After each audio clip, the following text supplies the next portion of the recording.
సమీపించినట్టు దేవత దేవుడుకు కూడి వచ్చిన మీకు దేవుని పేరున హృదయపూర్వక వందనాలండి. ఇంతవరకు పాఠంలో సహాయం చేసిన దేవుడు, వాక్య పరిచర్లో కూడా దేవుడే సహాయం చేసేలాగున మన వాక్యం చదువుకొని ఈరోజు త్వరగానే ముగించుకుందాం. యెషయా గ్రంథము 53వ అధ్యాయము. యెషయా గ్రంథము 53వ అధ్యాయము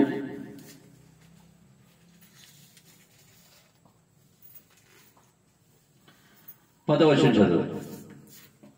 యెషయా గ్రంథము 53వ అధ్యాయము 10వ వచనం చదువుతాం. ఏంటండి అతను అంటే ఎవరండి? అతనిని నలుగగొట్టుడు అని అంటున్నాడు కదా యెషయా గారు. అతను అంటే ఎవరండి? చూడండి, అతనిని నలగగొట్టుటకు యెహోవాకు ఇష్టమాయెను అంటే అతనిని నలగగొట్టుటకు యెహోవాకు ఇష్టమాయెను. అయితే అతనిని నలగగొట్టుటకు యెహోవా ఇష్టమాయనంటే ఎవరు అతను? యేసు ప్రభుల వారు. యేసు ప్రభుల వారు ఈ భూమి మీదకి వచ్చి నలగగొట్టబడాలని, పిడిగుద్దులు తినాలని అంటే అనేకమైన దెబ్బలు తినాలని ఎవరికి ఇష్టమైందంట? దేవునికి, అంటే తండ్రి అయిన దేవుడికి ఇష్టమైందంట. చిన్న ప్రార్థన. సకల ఆశీర్వాదములకు కారణభూతుడైన మా ప్రియ పరలోకపు తండ్రి, మీకు వేలాది స్తుతులు స్తోత్రాలు నాయన. ఇంతవరకు తండ్రి పాటలు పాడుచుండ వారి కంఠస్వరాలు తెరవజేసి నీ నామమే మహిమ తెచ్చుకున్నారు తండ్రి. అటు రీతిగా నీ దాసుని నిలబడి నీ పక్షం మాట్లాడుచుండగా సమయోచితమైన జ్ఞానాన్ని నాకు అనుగ్రహించి, నీ వాక్శక్తి నాకు అనుగ్రహించి మీరే మాట్లాడమని. ఈ స్వరం ఎంత దూరం అయితే వినబడుతుందో వారికి, కూర్చున్న బిడ్డలకు తండ్రి అందరి కుటుంబాలకు ఆశీర్వాదకరమైన మాటలు నా నోట నుంచి నీ వాక్శక్తిని అనుగ్రహించి మీరే మాట్లాడమని. సమస్త ఘనత మహిమా ప్రభావములు నీకే చెల్లిస్తూ మమ్మల్ని మేము తగ్గించుకుంటూ మిమ్మల్ని హెచ్చిస్తూ నీ ప్రియ కుమారుడు మా రక్షకుడైన యేసుక్రీస్తు పుణ్యనామములో అతి మిగిలిన బ్రతిమాడు వేడుకుంటున్నాను తండ్రి, ఆమేన్. అయితే ఒక్క బలి, యేసు ప్రభుల వారి పట్ల ఒక్క బలి జరిగిందండి. అయితే ఆ ఒక్క బలి జరగడానికి కారణం తండ్రికి అభిష్టమైందంట. తండ్రికి ఏమైందంట? ఒక్క బలి జరిగింది, అది యేసు ప్రభుల వారి పట్ల జరిగింది. ఆ బలి జరగడానికి తండ్రికి అభిష్టమైందంట. అందుకే అంటున్నాడు ఇక్కడ యెషయా గ్రంథము 53వ అధ్యాయంలో అంటున్నాడు, అతనిని నలగగొట్టుటకు యెహోవాకు ఇష్టమాయెను అంటే తండ్రి అయిన దేవుడు. యెహోవా అంటే తండ్రి అయిన దేవుడికి ఇష్టమైందంట. అర్థమవుతుందండి? ఇంకా చూడండి 7వ వచనం కూడా ఒకసారి చదవండి. ఇప్పుడు అతడు ఏమయ్యాడంట? ఈ భూమి మీదకి వచ్చి యేసు ప్రభుల వారు పరలోకమును విడిచి భూలోకానికి వచ్చినప్పుడండి, అయితే ఈయన యెషయా ప్రవచిస్తున్నారు అన్నమాట. ఆయన యెషయా గారు ప్రవచిస్తున్నారు. అయితే యేసు ప్రభుల వారు యెషయా ప్రవక్తకే యేసు ప్రభుల వారు ఈ భూమి మీదకి రావడానికి సుమారుగా 2000 సంవత్సరాలు ఉండొచ్చు. అయితే యేసు ప్రభుల వారు ఈ భూమి మీదకి వచ్చి 2000 సంవత్సరాలు అయ్యింది. దానికి ముందు ఒక 2000 సంవత్సరాలు ఈ మాట రాసి సుమారుగా ఒక 4000 సంవత్సరాలు అవ్వచ్చు. అయితే యేసు ప్రభుల వారు రాకముందే 2000 సంవత్సరాల క్రితం యెషయా గారు ఏమి ప్రవచించారు అంటే, అతనిని నలగగొట్టుటకు యెహోవాకు ఇష్టమాయెను అంటూ మాట్లాడుతున్నాడు. మళ్ళీ 7వ వచనంలో అంటున్నాడు, అంటే అతడు దౌర్జన్యము నొందెను.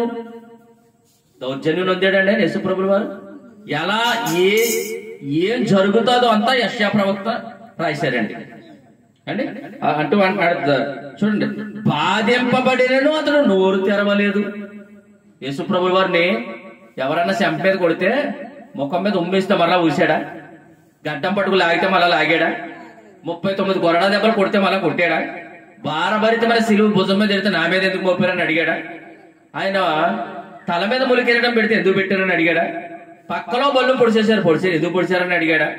కాళ్ళకి చేతుల మేకులు దిగ్గొట్టేశారు ఎందుకు పొడిచారని దిగ్గొట్టారని అడిగారా? లేదు. తండ్రికి అభిష్టమాయెను. ఎవరికంటండి? అభిష్టము అంటే చాలా ఇష్టం. ఏంటి? మన కొరకు బలైపోతే నా పిల్లలందరూ, నా కుమారుడు ఒకడే కదా రావడం, అనేక మంది పిల్లలు నాకు రాబోతున్నారు పరలోకంలో నాతో ఉండడానికి అని తండ్రికి యెహోవాకు అంటే కుమారుడు నలగగొట్టుటకు అంటే ఏమైందంట? ఏంటి అతనిని నలగొట్టుటకు యెహోవాకు ఇష్టమాయను. ఎంత మంచి మాట అండి. ఏంటి ఒక తండ్రికి ఏ కుమారుడైనా అనేక మంది వచ్చి కొట్టేయాలా, ఉమ్మయ్యాలా, పక్కల బల్లు పొడి చేయాలా, కొట్టేయాలని ఏ తండ్రి అని అనుకుంటాడా అండి? కానీ పరలోకపు తండ్రి ఏంటండి, పరలోకపు దేవుడు ఏంటండి, నా కుమారుడు భూమి మీదకి వెళ్ళి దెబ్బలు తినాలి, భూమి మీదకి వెళ్ళి శ్రమలు పడాలి, భూమి మీదకి వెళ్ళి బాధపడాలి, మళ్ళా తిరిగి నా దగ్గరికి రావాలని కోరుకున్నాడు ఆయన. అంటే మనల్ని ఎంతగా ప్రేమించాడు చూసారా? ఏ తల్లి కుమారుని, ప్రియ కుమారుణ్ణి ఏ తల్లి దెబ్బలు తిన్నాకే లేకపోతే ఏదో బాధ పెట్టపరచబడినాకే విడిచిపెడతా అండి ఏ తండ్రి అయినా? కానీ పరలోకపు తండ్రి యెహోవాకి అంటే అతనిని నలగగొట్టుటకు అభిష్టమాయను అంట. అండి ఇంకా అంటున్నాడు చూడండి, ఇక్కడ అంటున్నాడు, బాధింపబడినను అతడు నోరు తెరవలేదు, వదకు తేబడు గొర్రె పిల్లయు బొచ్చు కత్తిరించి వాని అతడు గొర్రె పిల్ల మౌనముగా ఉండునట్లు అతడు నోరు తెరవలేదు. అంటే ఎప్పుడన్నా ఈ ఉగాదిని కట్ట మేకపోతని తీసుకెళ్తే గొర్రెని ఏదన్నా తీసుకెళ్తున్నాం అనుకోండి, ఇంకా మేకపోతన్నా వెనక లాక్కుంటదేమో గాని గొర్రెని పాపం ఎలా తీసుకెళ్తే అలా మాట్లాడకుండా వెళ్ళిపోద్దండి. వెళ్ళిపోతుందా లేదా? అది పాపం ఆడి ఏటేసేస్తాడని తెలుస్తుందా? తెలియదండి. కానీ యేసు ప్రభుల వారుగా బలేసేస్తారని తెలుసు, దెబ్బలు కొడతారని తెలుసు, సిలువని ఎత్తుతారు అని తెలుసు, తల మీద ముళ్ళు కీరటం పెడతారని తెలుసు, పక్కలో బళ్ళు పొడిచేస్తారని తెలుసు. వీళ్ళందరూ ఇలా చేస్తారని తెలుసండి. అయినా అతను గొర్రె చూడండి అంటున్నాడు ఇక్కడ 7వ వచనంలో, వదకు తేపడు గొర్రె పిల్లయు బొచ్చు కత్తిరించి వాని అతను గొర్రెయు మౌనముగా నుండునట్లు అతడు నోరు తెరవలేదు. బొచ్చు కత్తిరిస్తే గొర్రె ఏదన్నా అటు ఇటు పరిగెడతదా? చక్కగా కూర్చొని ఉంటది. ఎందుకంటే చాలా బరువు దానికి వదిలిపోద్దండి. అంటే బొచ్చు కత్తిరించినప్పుడు గొర్రె ఎలా వెళ్ళిపోద్దో అలా వెళ్ళిపోయాడు అంటుండ ఆయన. అంటే ఇంకా అంటున్నాడు అతడు నోరు తెరవలేదంట. ఎందుకు నోరు తెరవలేదు? అన్యాయపు తీర్పు నొందిన వాడే అతను కొనుపోబడును, అతను నా జనుల అతిక్రమములను బట్టి మొత్తబడును కదా. అన్యాయం తీర్పు జరిగిందండి. యేసుప్రభుల వారి న్యాయ తీర్పు జరిగిందా? అన్యాయం తీర్పే జరిగిందండి. 3వ వచనం చదవండి ఒకసారి. 3వ వచనం, తృణీకరింపబడ్డాడంటాడు బాబు ఆయన. మనుషుల వలన విసర్జింపబడ్డాడంట. వ్యసనాక్రాంతుడిగా ఉన్నాడంట. ఇటీ వ్యాధిని అనుభవించేవాడుగాను, మనుషులు చూడనల్లని వాడిగాను, అతడు తృణీకరింపబడిన వాడుగాను. అలా చేసేసారండి భూమి మీదకి. కానీ ఇంకా ఏంటంటే ఎన్నిక ఆయన్ని చూడండి ఎన్నిక చేయలేదంట. అంటే నేను చదువుతా, అతడు తృణీకరింపబడిన వాడాయను, అంటే మనుషుల వలన విసర్జింపబడిన వాడయ్యాడంట మన ప్రభువైన యేసు ప్రభుల వారు. అంటే విసర్జించారా? ఉమ్ము కూడా ఊసారండి. ఇంకా చాలా మంది అన్నారా వ్యభిచారి అనుకుంటుంటాడో, ఇది బాబు ఎవడో తెలియదు అంటే. ఇంకా ఏమన్నారంటే ఇది బాబు ఎవడో తెలియదు, వ్యభిచారి మంది పుట్టాడేమో. అరే నువ్వు దేవుడు అని అంటున్నావు కదా, ఈ సిలువ మీద నిన్ను నువ్వు రక్షించుకో, అప్పుడు మమ్మల్ని రక్షించు అన్నారంటే ఏమంటున్నారు ఇప్పుడు ఆయన్ని? అంటే మరి అలా ఏలం చేసినవాడు మరి దేశాలు ఎందుకు ఆయన నమ్మేసుకుంటారండి? ఇప్పుడు అన్ని దేశాలు ఆయన దగ్గరికి ఎందుకు వస్తున్నారండి? ప్రతి ఆదివారం ఆయన మాటలు ఎంతో రుచికరమైన మాటలు ఎందుకు చెప్పుకుంటారండి? కానీ ఆయన మన గురించి వచ్చాడు కాబట్టి తృణీకరింపబడ్డాడు. ఆయన మన కొరకు ప్రాణం పెట్టడానికి వచ్చాడు కాబట్టి రాళ్లతో కొట్టబడ్డాడు, ఉమ్ము ఊయబడ్డాడు. అంటే వదకు వెళ్ళిపోయిన గొర్రె ఎలా వెళ్ళిపోతుందో అలా వెళ్ళిపోయాడంటండి ప్రాణం పెట్టడానికి. అండి ఒక్క సుక్క రక్తం అన్నా ఉంచారండి ఆయన్ని. 6 లీటర్ రక్తం పోగా ఆ శరీరంలోంచి నీరు కారేదాకా కొట్టారంటాడు బాబు. ఎంత అన్యాయమో చూడండి. అదే అంటున్నాడండి బాబు ఇక్కడ. ఆ మాట అంటున్నాడు యెషయా గారు ప్రవర్తిస్తూ అంటున్నాడు. ఆ మాట 3వ వచనంలో అంటున్నాడు, అంటే వ్యసనకాండ్రుగాడు గాను, అంటే వ్యసనకాంతుడు గాను, వ్యాధిని అనుభవించుడు వాడు గాను, మనుషుడు చూడనొల్లని వాడు గాను ఉండెను. అతడు తృణీకరింపబడిన వాడు గనక మనము అతన్ని ఎన్నిక చేయకపోతిమి. ఆయన తృణీకరింపబడ్డాడు కాబట్టి అనేకులకు లోకమైపోయాడు అంటున్నారు. ఆయన దెబ్బలు తిన్నాడు కాబట్టి అనేకులు లోకుగా ఉన్నాడు అంటున్నారు. తృణీకరింపబడ్డం అంటే ఏంటి? ఆయన ఆ కులం తక్కువ దేవుడురా అంటున్నారంటే ఏంటి? ఆయన చేసి త్యాగం అర్థం అవ్వలేదనే కదా. ఆ మాలమాదిగల దేవుడురా ఆయన అన్నారంటే ప్రభువారు యేసు ప్రభుల వారు అర్థం కాలేదనే కదా. ఏండి అంటే ఇక్కడ అదే అంటున్నాడు ఇక్కడ ఏండి, ఎన్నిక చేయకపోతే ఏంటి ఆయన ఆయన మాకెందుకురా కులంతో కోడి దేవుడు అని అనుకుంటారంటే ఆయన ఎన్నిక చేయలేదనే కదా అర్థం. ఎన్నిక చేయలేదండి బాబు ఈ భూమి మీదకి వచ్చినప్పుడు. ఆయన చూడ ఒకసారి 12వ వచనం చదవండి. ఏలయనగా మరణము నొందునట్లు అతడు తన ప్రాణమునకు దారబోసెను. అంటే ప్రాణం దారబోసే వాళ్ళు ఎవరన్నా ఉంటారండి భూమి మీద? అంటే ఏ భార్య అన్నా వ్యభిచారానికో భర్త ఆమె కొరకు ప్రాణం పోస్తాడా? అంటే రక్తం కారుతాడా? ఏ భర్తన తాగుబోతానికో భార్య ప్రాణం పెడతదా? రక్తం కారుతుందా? కార్చదు. కానీ అతడంటండి ఏలయనగా మరణము నొందునట్లు అతడు తన ప్రాణమును దారపోసెను. అతిక్రమము చెయ్యువారిలో ఎంచబడిన వాడాయను అనేకుల పాపమును భరించుచు.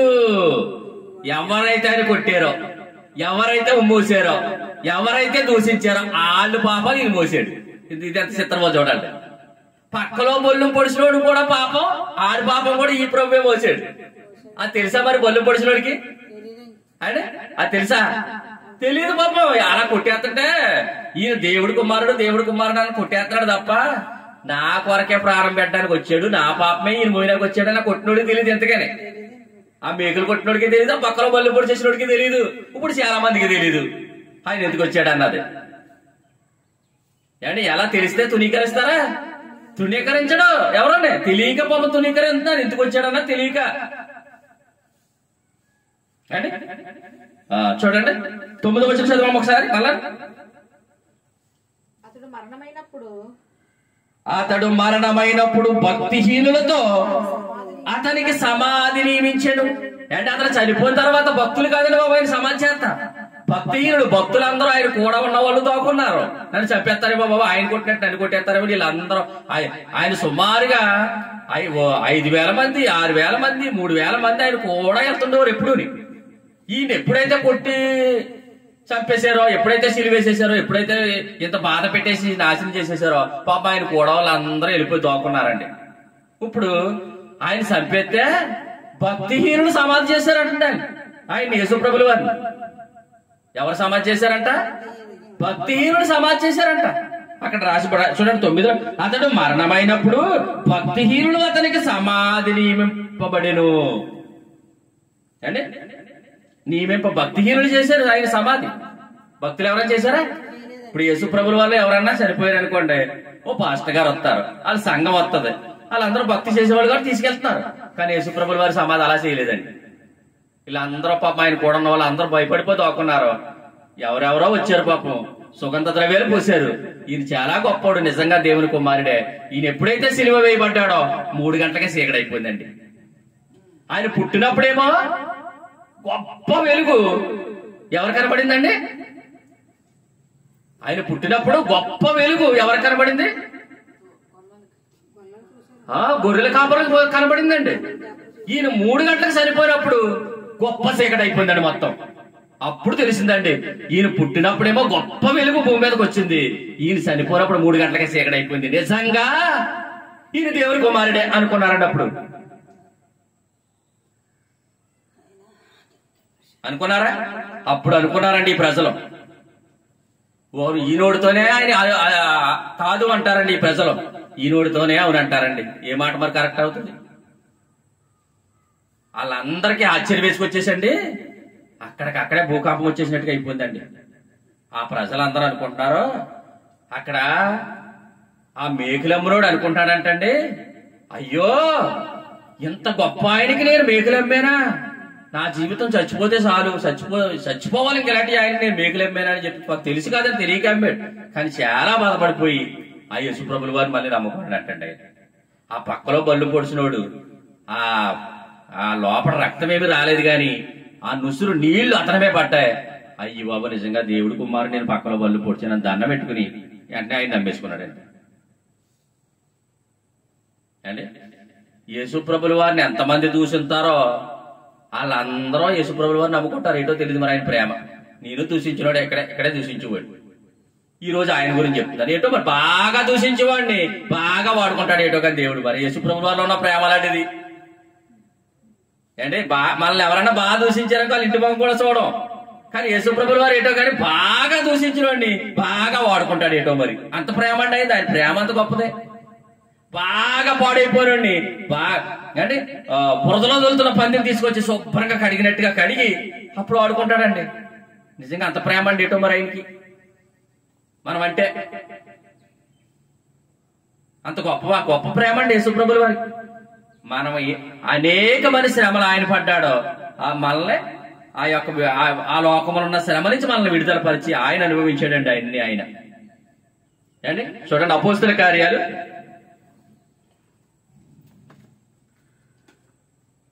కార్యాలు 2వ అధ్యాయము 23వ వచనం.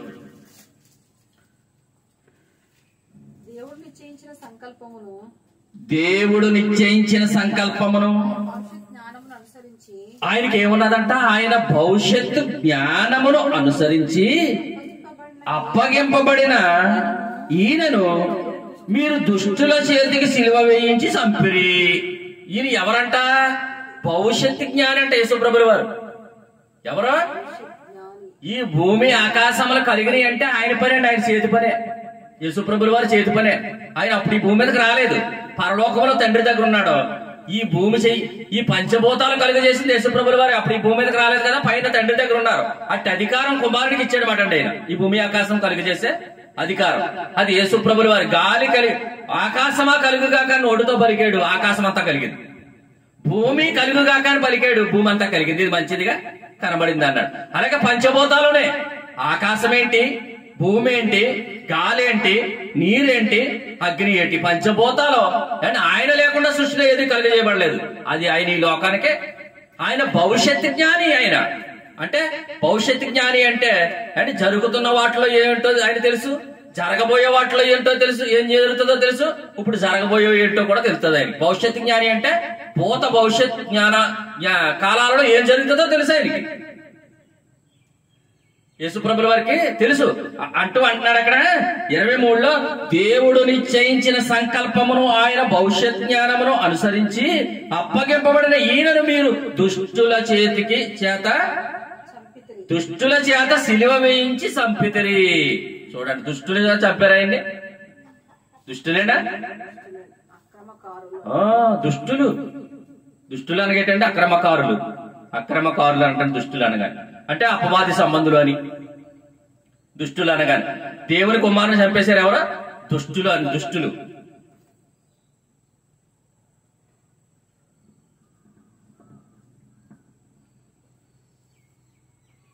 ప్రభు యొక్క బలి, ఆ ఒక్క బలి తండ్రికి ఏమైందంట? అభిష్టమైందంట. ఆయన అనంత జ్ఞాని అయిన దేవుడు, కానీ దుష్టుల సిలువ వేసి చంపేశారండి ఆయన్ని. ఆయన అది అంతానికి మరుగు చేయబడి ఉంది అంటే ఆయన భవిష్యత్తు జ్ఞానం వాళ్ళకి తెలియలేదు. ఇప్పుడు మనకు తెలుస్తుందన్నమాట. ఎందుకు ఇలా చంపబడ్డాడో, ఎందుకు ఈ భూమి మీదకి వచ్చాడో, అంటే ఆయన ఎందుకు అంత త్యాగం చేశారన్నది మనకు తెలియదు. ఆ రోజు వాళ్ళు తెలియలేదు, ఆయన ఎందుకు వచ్చాడో తెలియలేదు వాళ్ళకి. అందుకే పాపం చంపేశారు. తెలుసుంటే చంపుతారండి? చంపరు. కానీ ఇప్పుడు మనకు తెలుస్తుంది, అప్పుడు తెలియదు అండి. ఒక్క బలి తండ్రికి అభిష్టమైందంటండి. ఇది భవిష్యత్ జ్ఞానం అంటే ఇది. ఇంకా చూడండి,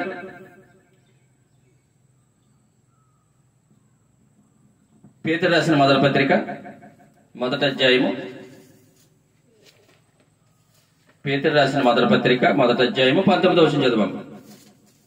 పేతురు రాసిన మొదటి పత్రిక 1వ అధ్యాయము 19వ వచనం 20వ వచనం కూడా చదువు. ఏ రక్తం అంటే ఆయన రక్తం? అమూల్యమైన రక్తముల చేత అనగా నిర్దోషమును నిష్కలంకమునకు గొర్రె పిల్ల వంటి క్రీస్తు రక్తము చేత విమోచింపబడితేనని మీరు ఎరుగుదురు. ఏ రక్తం అంటే ఆయన రక్తం? అమూల్యమైన రక్తం. ఇంకా ఏ రక్తం? అమూల్యమైన రక్తము, నిర్దోషమైన నిష్కలంకమైన రక్తం. నిష్కలంకమైన రక్తం. గొర్రె పిల్లలకు వచ్చేసాడు ఈ లోకానికి. గొర్రె పిల్ల వంటి క్రీస్తు రక్తం. ఇది ఎడ్ల యొక్కయు, మేకల యొక్కయు, కోడెల యొక్కయు, గువ్వల యొక్కయు, పావురేల యొక్క రక్తం కాదు. ఇది అమూల్యమైన రక్తం అంటే నిష్కలంకమైన రక్తం, నిర్దోషమైన రక్తం అంటే ఇది వెండి మనం అందుకంటున్నాడు, వెండి బంగారములతో మీరు విమోచింపబడలేదు గాని క్రీస్తు యేసు రక్తముల చేత మనందరం విమోచింపబడ్డాము అంటున్నాడు ప్రియమైన వారల. అబ్బా ఎంత మంచి మాట అండి. మనం వెండి బంగారాలతో విమోచించలేదని, మనం యేసుక్రీస్తు రక్తముతో మన పాపాలు కడిగాడు ఆయన, మన దోషాలు కడిగాడు ఆయన. మనం పొందవలసిన దెబ్బలో అంటే మనం చెరలో ఉండవలసిన వారు అన్నింటి నుంచి విడిపించి ఆయన పొందాడు మాట. ఇప్పుడు మనకు సులువు ఇచ్చాడు ఆయన. అర్థమవుతుందండి. మనం పొందవలసిన ఏంటి ఆయన పొందాడు. ఆయన పొంది మనకి విడుదల ఇచ్చాడు మాట. మనం ఏ చెరలో ఉండేవాళ్ళు, పాపం అనే చెరలో ఉండేవాళ్ళు. మనం చెర అంటే ఏంటి? జైలు. పాపం అనే జైల్లో ఉన్న వాళ్ళని ఆయన రక్తం చేత మనల్ని ఆ చెర నుంచి విడుదల పరిచాడు మాట. ఆయన పొందిన గాయముల చేత మనకు స్వస్థత దయచేసాడు ఆయన. 20 వచ్చిన చదవండి. ఆయన జగత్తి పునాది వేయబడక మునిపే నియమింపబడిన, ఆయన జగత్తు పునాది వేయబడక మనకే నియమింపబడినంటే ఏంటి అర్థం? జగత్తు పునాది వేయబడకంటే ఈ జగత్తుకి దేనికి కూడా దేవుడే పునాది వేసాడు. ఈ పంచభూతాలకి దేవుడే కదా పునాది వేసాడు. దాన్ని జగత్తు పునాది అంటాడు ఈ బైబిల్లో. దేవుడే ఈ సృష్టికి అంతగా పునాది వేసాడు. మనం ఇంటికి పునాది ఎలాగేస్తున్నామో ఈ సృష్టికి పునాది వేసాడు ఆయన. జగత్తు పునాది వేయబడక మునిపే ఆయన నియమింపబడేను గాని తన్ను మృతుల్లో నుండి లేపి తనకు మహిమనిచ్చిన దేవుని ఎడల తన ద్వారా విశ్వాసులైన మీ నిమిత్తము కడవరి కాలమందు ఆయన ప్రత్యక్షపరచబడెను. విశ్వాసులైన మన నిమిత్తము కడవరి కాలం ఆయన ప్రత్యక్షమయ్యాడంటే ఎందుకంటే ఆయన ఎందుకు విశ్వాసం ఉంచాలని, అంటే ఆయన మహిమపరచబడాలని, ఆయన ద్వారా మనందరం మహిమపరచబడాలని విశ్వాసం ద్వారా. ఇది ఎప్పుడు జగత్తు పునాది వేయబడ ఉంది ఆలోచన. ఇది ఈ భూమి మీదకి ఆయన రావడమని ఇదంతా జరుగుతుందని జగత్తు పునాది వేయబడకంటే అప్పుడు కాలంలో ఇప్పుడు జరిగింది మాట అంటే ఇప్పుడు మనం తెలుసుకుంటాం. 2000 సంవత్సరాల క్రితం వచ్చారు ఆయన ఈ భూమి మీదకి. అంటే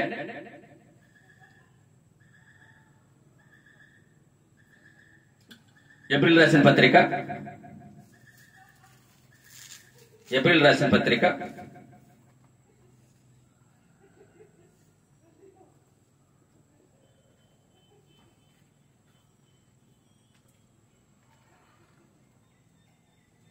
10వ అధ్యాయము, ఏప్రిల్ రాసిన పత్రిక 10వ అధ్యాయము 14వ వచనం చదవండి.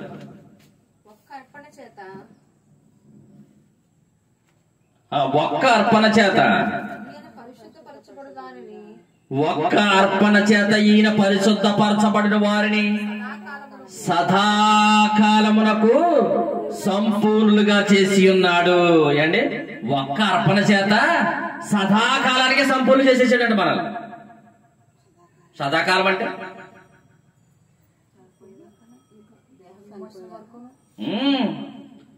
ఈ భూమి మీద మనం ఎంత కాలం జీవిస్తామో అంతకాలం ఆయన రక్తం ప్రజలకు అడుగుతుంది. తర్వాత మన తర్వాత ప్రజల్ని, ఆ తర్వాత ప్రజలకు కూడా సదాకాలం సరిపడగా రక్తం కార్చాడంట ఆయన.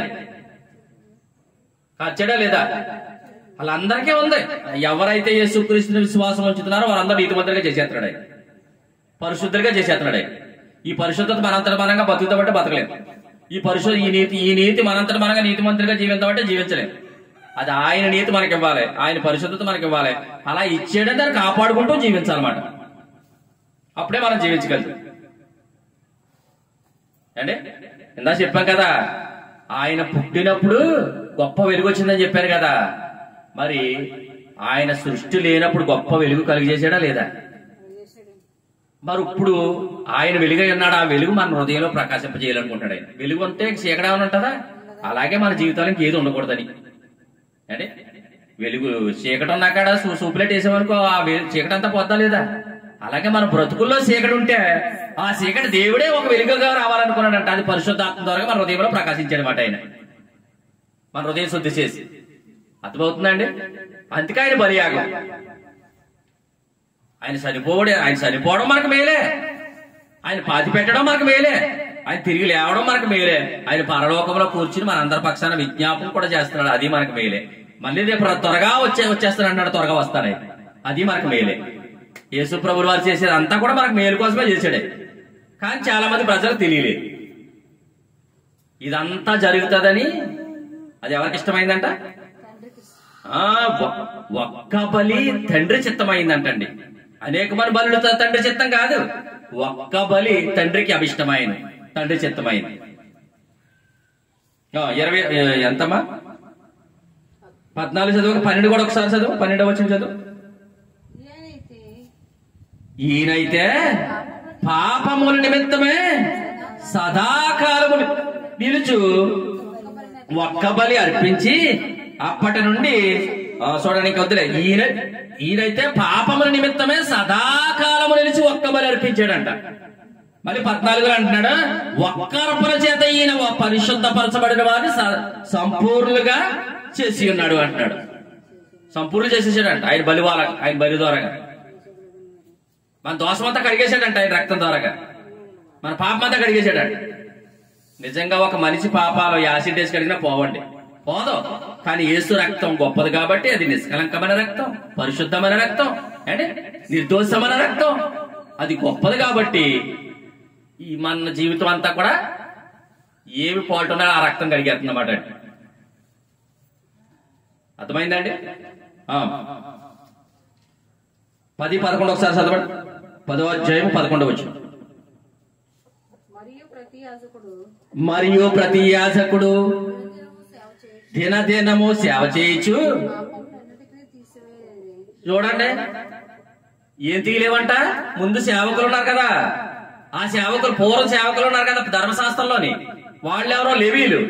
వాళ్ళు ఏం చేసేవారు అంటేనంట, మరియు ప్రతి యాజకుడు దినదినమును సేవ చేయొచ్చు, పాపములను ఎన్నటికి తీయలేని ఆ బలులనే మాటి మాటికి అర్పించుచూ ఉండును. పాపాలు తీయలేనప్పుడు ఆ బలులు మాటి మాటికి ఎందుకు అర్పించారండి? మరి తీయలేవు. అయితే ఈ బలి ధర్మశాస్త్రం ద్వారాగా విశ్వాసం ఉంచితే, కానీ అసలు ధర్మశాస్త్రం ద్వారా నీతిమంతుడిగా తీర్చబడాలి ఆనాడు ప్రజలు. కానీ వాళ్ళు ఏం చేసేవారంటే, ఓ డబ్బు ఉన్నవాడు ఒక ఎద్దుని తెచ్చి బలి ఇచ్చేసేవాడు, మళ్ళా పాపం చేసేసేవాడు. కొంచెం డబ్బులు ఉన్నవాడు గొర్రెని తెచ్చి కూడా బలి ఇచ్చేసేవాడు. ఆ యాజకులు కూడా ఏం చేసేవారంటే, ఆ గొర్రె తెస్తే ఆ గొర్రె మీద ఇతను చేతి నుంచి నాయన ఇతను పాపం చేశాడు, ఇతను పాపం ఈ గొర్రె మీదకి రావాలి అని చెప్పి ప్రార్థన చేసేవారు. ఆ గొర్రెని బలిగిచ్చేసేవారు. ఇలా గొర్రెలు మేకలు అన్ని ఆవులు గేదెలు చచ్చిపోయి కానీ పాపం మానేవారు కాదు. అంటే ఏంటి? అట్లా రక్తం వీళ్ళు పాపాలు కడగలేకపోయింది మాట, వీళ్ళు పాపాలు కడగపోయింది. కానీ ఇప్పుడు యేసు ప్రభుల వారి రక్తం అలాంటిది కాదు అంటున్నాడు. వాళ్ళు అనేక మంది యాజకులు వచ్చారు కదా, ఇప్పుడు అలా రావాల్సిన పని లేదు అంటున్నాడు. అనేక మంది బలి ఇచ్చారు కదా, ఇప్పుడు అలా ఇవ్వాల్సిన పని లేదు అంటున్నాడు యేసు ప్రభుల వారు. ఆయన వచ్చాక ఆయన బలి అయిపోయాడు మన కొరకు. అందుకే ఒక్క గొర్రె పిల్ల వలే, వదకు తేపడని గొర్రె వలే మన కొరకు బలి అయిపోయాడు ఆయన. ఇవి ఒకే ఒక బలి అంటే ఇది. ఇంకా అనేక మంది బలి ఇవ్వక్కలొద్దు. ఇంకా అంటే చాలా మంది అంజలి అనుకుంటారు, మనం అయితే ఎక్కడెక్కడికో వెళ్ళి మనం బలులు ఇస్తున్నాము, వాళ్ళు అయితే ఏమి ఇవ్వరు, అసలు ఏం చెయ్యరు అని అనుకుంటారు.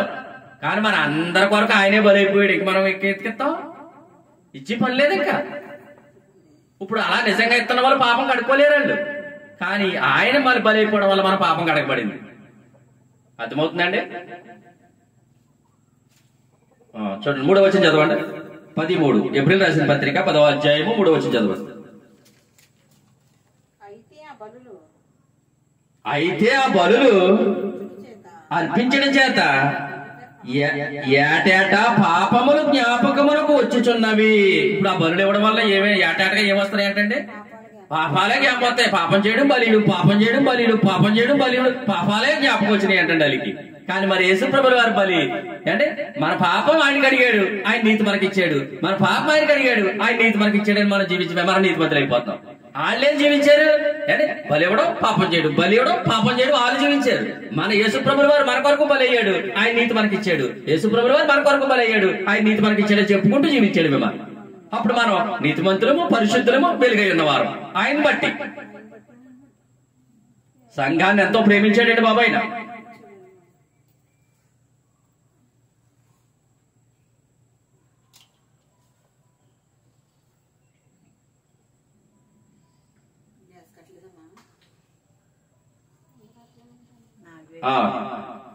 చూడండి 4వ వచనం, ఏలయనగా ఎడ్ల యొక్కయు మేకల యొక్కయు రక్తము పాపమును తీసివేయుట అసాధ్యము. ఎడ్ల యొక్కయు మేకల యొక్క రక్తము పాపమును తీసివేయుట అసాధ్యము. తీలేవండి అయ్యి పాపాలు తీలేవు, ఎవరి పాపాలు. ఎందుకు? అందుకే దేవుని కుమారుడే ఈ భూమి మీదకి రావాల్సి వచ్చింది. ఆ ఒక్క బలి దేవుని కుమారుడే మనిషి రూపంగా వచ్చి బలైపోవలసి వచ్చింది. ఆయన దెబ్బలు తినవలసి వచ్చింది, ఆయన శ్రమలు పొందవలసి వచ్చింది మన గురించి. చూడండి, ముగించేస్తాను. 9వ అధ్యాయము 9వ వచనం చదవండి. ఎబ్రిల్ రాసిన పత్రిక 9వ అధ్యాయము 9వ వచనం.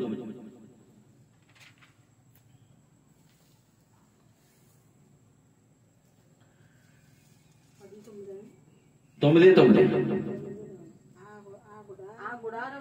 ఆ గుడారము ప్రస్తుత కాలమునకు ఉపమానముగా ఉన్నది. ఈ ఉపమానార్థమును బట్టి మనసాక్షి విషయములో ఆరాధికునికి సంపూర్ణ జిద్ది కలుగజేయలేని అర్పణలు బలులను అర్పింపబడుచున్నాయి. అంటే ఆరాధికునికి ఏం చేయాలంట? మనసాక్షి విషయంలో ఆరాధికునికి సంపూర్ణ సిద్ధి కలుగజేయలేపోని అంట బలులు. మనసాక్షి కడుగుబడలేకపోతుందంట. మనసాక్షి ఏం చేస్తా? పాడైపోతుంది కదా. మరి తర్వాత మళ్ళా పాప అన్నారంటే మనసాక్షి ఏం చేస్తుంది? వాళ్ళు సంపూర్ణ స్థితిలోకి రాకపోతున్నారండి. కానీ యేసుక్రీస్తు బలి రక్తం ద్వారాగా ఇప్పుడు మనస్సాక్షి కనబడుతుంది, మన హృదయం కడగబడుతుంది, మనస్సాక్షి కడగబడుతుంది, మన హృదయంలో పరిశుద్ధాత్మ ఉండబడుతుంది. ఆ పరిశుద్ధాత్మ ద్వారా ప్రతిరోజు ఇంకా చింతకరమైన జీవితం కాదు, సంతోషకరమైన జీవితమే. చింత లేదు, ఇంకా సంతోషం ఆయన చేసిన దాన్ని బట్టి. అలాంటి బలి అర్పించారు యేసు ప్రభుల వారు. ఏండి? ఆయన రక్తమంది ఎవరైతే విశ్వాసం ఉంచుతున్నారో, నేను ఎక్కువగా ఈ మాట చెప్తుంటాను ఎక్కువ, ఆయన రక్తమంది ఎవరైతే విశ్వాసం ఉంచుతున్నారో వాళ్ళంతా నీతిమంతులుగా తీర్చబడతారు. కానీ ఆ నీతిని కాపాడుకోవాలి. చాలాసార్లు నేను అదే చెప్తున్నాను, ఆ నీతిని కాపాడుకుంటూ ఉండాలి మనం. నువ్వు పాపం చేయి, నువ్వు ఇప్పుడు నీ సేవ చేస్తున్నాను కదండి, నా సంఘాన్ని అమ్మా నువ్వు పాపం చేయకుండా ఉండు, అమ్మా నువ్వు పరిశుద్ధంగా ఉండు, నువ్వు అలా చేయొద్దు ఇలా చేయొద్దు అంటే మీరు జీవించలేరు. కానీ నీ కొరకు యేసు ప్రభుల వారు బలయ్యారు, ఆయన నీతి నీకు ఇచ్చాడు, ఆయన పరిశుద్ధత నీకు ఇచ్చాడు అని మీరు దాన్ని కాపాడుకోవాలని చెప్తే మీరు ఖచ్చితంగా జీవించగలుగుతారు. మనం చేయకూడదంటే చేయకుండా ఉండలేము. మనం ఏదో చేసి శరీరం పెట్టి అపోస్తలుడైన పౌలే అంటున్నాడా, అయ్యో నేను ఎంత దౌర్భాగ్యుణ్ణో అంటున్నాడు ఆయన. అది వేరొక నియమము కాదు కానీ నా శరీరం ఉన్న పాప నియమమే అంటున్నాడు ఆయన. నేను మేలు చేయాలని కోరుకుంటూ కీడునే చేస్తానంటున్నాడు ఆయన. పౌలు అంతటా ఆయనే బతకలేకపోయిన అంటున్నాడు. ఎందుకు? మనంతట మనంగా పరిశుద్ధులుగా ఉండాలంటే ఉండలేము. మనంతట మనంగా నీతిమంతులుగా ఉండాలని అనుకుని ఒకవేళ మనం జీవిస్తే, ఒకవేళ మనంతట మనంగా పరిశుద్ధులు అయిపోతే, మనంతట మనంగా నీతిమంతులు అయిపోతే యేసు ప్రభువు వారి భూమి కిందకి రావడం రావచ్చే పనే లేదు కదా. చాలా మంది అలాగ అనుకుంటున్నారు. అలాగే అవ్వదు కాబట్టి దేవుడి కుమారుడు వచ్చాడు ఈ లోకానికి. మనం జీవిస్తే, మనం జీవించేసామనుకోండి, బయట విగ్రహారాధకులు కూడా అదే అనుకుంటారు కదా, నేను మంచిగానే జీవించాలని వాళ్ళు అనుకుంటారు. ఇంకా వాళ్ళకి మనకి తేడా ఏమంటది? అప్పుడు మనం మంచిగానే జీవించాలనుకుంటున్నాం, మనకు మనంగా జీవించేస్తే ఇక దేవుడు ఎందుకు రావడం, బలైపోవడం ఎందుకు, ఆయన రక్తం ఎందుకు? అంతేనండి. ముగిస్తారు. ఇంకా 10వ అధ్యాయము 2వ వచనం చదవం ఒకసారి. అలాగు చెయ్యగలిగిన ఎడల సేవించు వారు ఒక్కసారే పరిశుద్ధపరచబడిన తరువాత వారి మనస్సాక్షికి పాప జ్ఞప్తి ఇకను ఉండదు కనుక వాటిని అర్పించడం ఆరుదురు కదా. అంటే ఎలాగూ చేయటం ఒకసారి చూడండి. అలాగు చెయ్యగలిగిన ఎడల ఎలాగో ఒకసారి పైన చదవండి. ధర్మశాస్త్రం రాబోచున్న మేలుడు చాయగలదే గాని ఆ వస్తువుల నిజస్వరూపం కలది కాదు గనుక ఆ యాజకులు ఏటేటా ఎడతెక్కకుండా అర్పించి ఒక్కటే విధమైన బలులు వాటిని తెచ్చువారికి ఎన్నటికి సంపూర్ణ సిద్ధి కలుగజేయనేరవు. అలా అది అంటూ అలాగు చేయలేడలా అంటున్నాడు.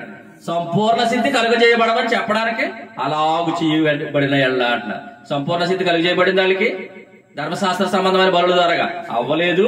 అలాగూ చేసిన ఎడల ఆ మాటిగా యాజకులు మరలా చేసి ఉండి పని లేకపోవును కదా అంటున్నాడు 2లోని. అలాగూ చేయగలిగిన ఎడల సేవించువారు ఒక్కసారే అంటే శుద్ధపరచబడిన తరువాత వారి మనస్సాక్షికి పాపజ్ఞప్తి ఇకను ఉండదు గనుక వాటిని అర్పించడం మానుదురు కదా. అయితే ఆ బలులు అర్పించడం చేత ఏటేటా పాపములు జ్ఞాపకము వచ్చుచున్నవి. హల్లెలూయా. అదండి.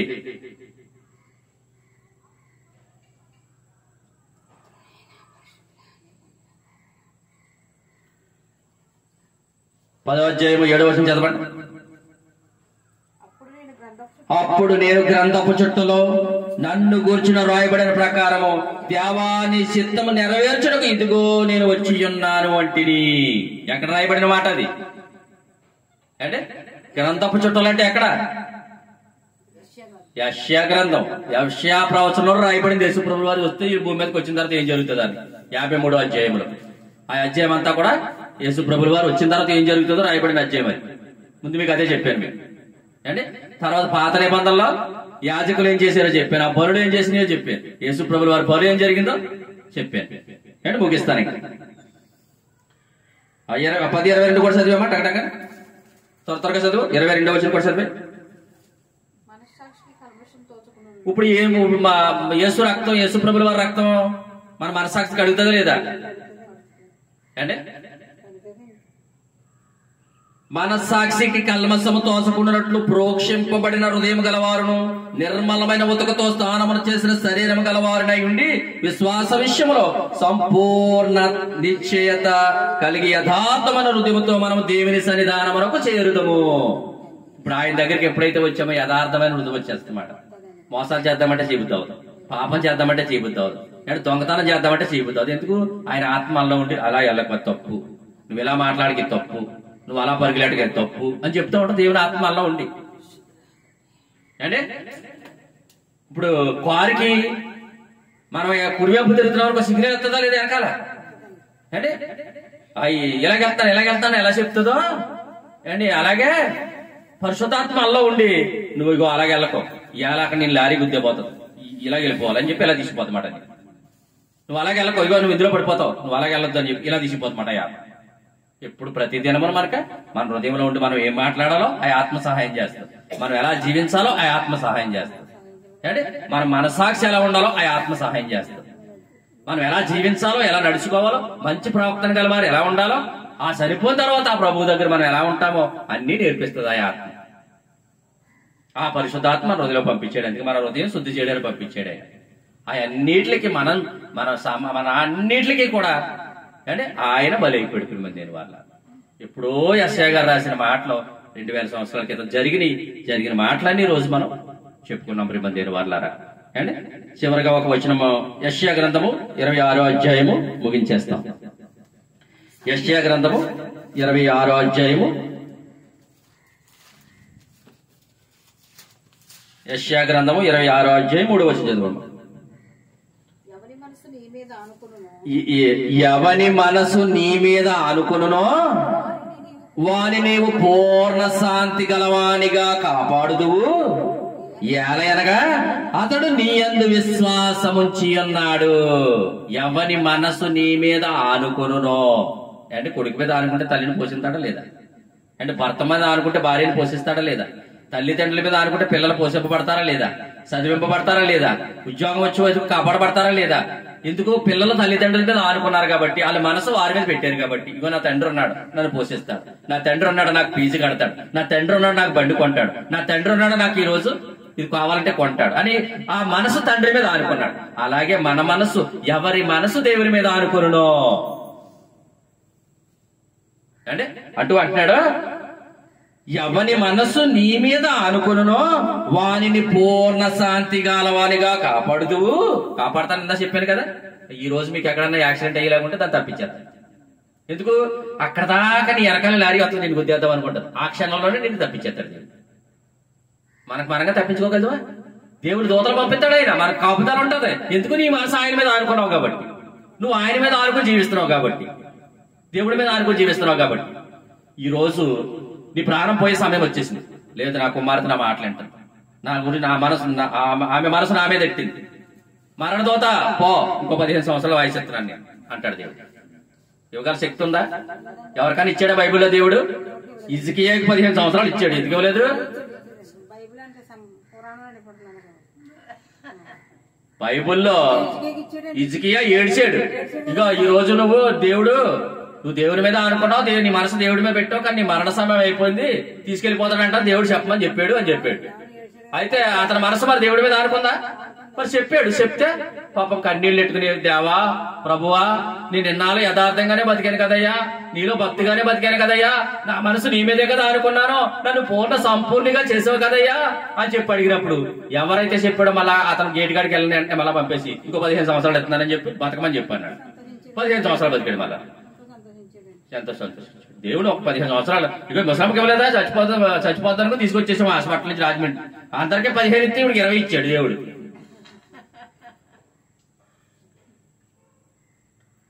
ఇరవై సంవత్సరాలు బతికిందా లేదా? ఎక్స్ట్రా ఇచ్చాడు దేవుడు, ఇచ్చాడు ఆయుష్కాలం. దేవుడు ఇస్తాడు. అందుకే అంటున్నాడు, ఎవరి మనసు నీ మీద అనుకున్ననో వానిని నీవు పూర్ణ శాంతి గలగానుగా కాపాడుదు. ఏండి